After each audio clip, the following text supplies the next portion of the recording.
महज 10,000 की रिश्वत से आलमगीर आलम की गिरफ्तारी तक झारखंड की सियासत में पिछले 72 घंटों में बहुत कुछ बदल गया है। क्या है Messrs Lords Infracon private limited की सच्चाई? ग्रामीण विकास विभाग के चीफ इंजीनियर वीरेंद्र राम के घर पर हुई छापेमारी में मिले 39 करोड़ रुपए किसके थे?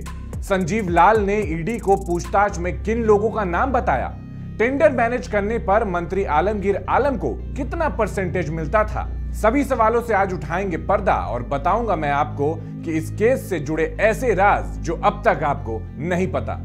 नमस्कार, मैं हूं सुमित रॉय और आज बात झारखंड में बढ़ते भ्रष्टाचार और मंत्री आलमगीर आलम के जेल जाने की पूरी कहानी।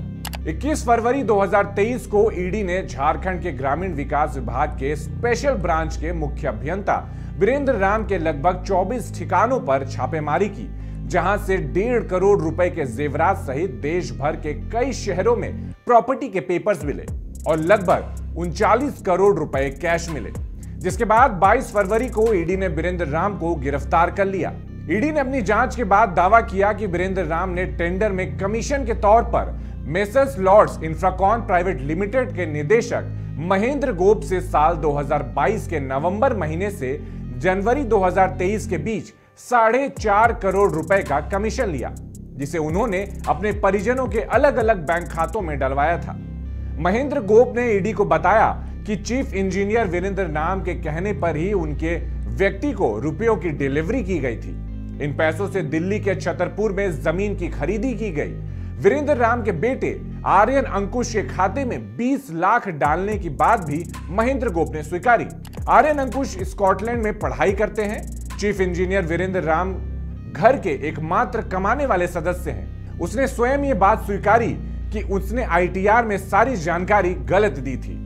खाते में साल 2014 से 15 और 2018 से 19 के दौरान लगभग 9.5 करोड़ रुपए, दिसंबर 2022 से जनवरी 2023 के बीच लगभग 4.5 करोड़ रुपए जमा होना ही उनके जीवन भर के ज्ञात आय से काफी अधिक है। ईडी ने वीरेंद्र राम द्वारा दिए गए बयान और उसके ठिकानों से मिले दस्तावेज के आधार पर अपनी जांच जारी रखी।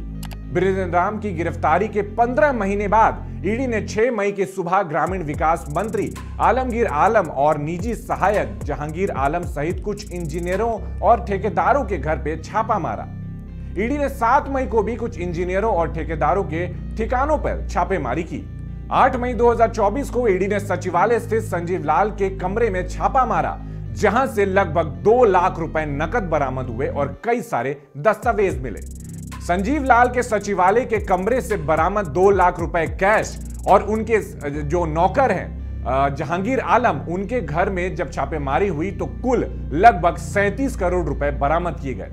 ईडी की रिपोर्ट में एक बात साफ की गई थी कि आलमगीर आलम के पीएस संजीव लाल ने यह बात स्वीकारी है कि कट मनी यानी टेंडर मैनेज करने पर हर डील का 1.5% मंत्री आलमगीर आलम को जाता था और एक बार तो उनके खाते में कमीशन के 3 करोड़ रुपए भेजे गए थे।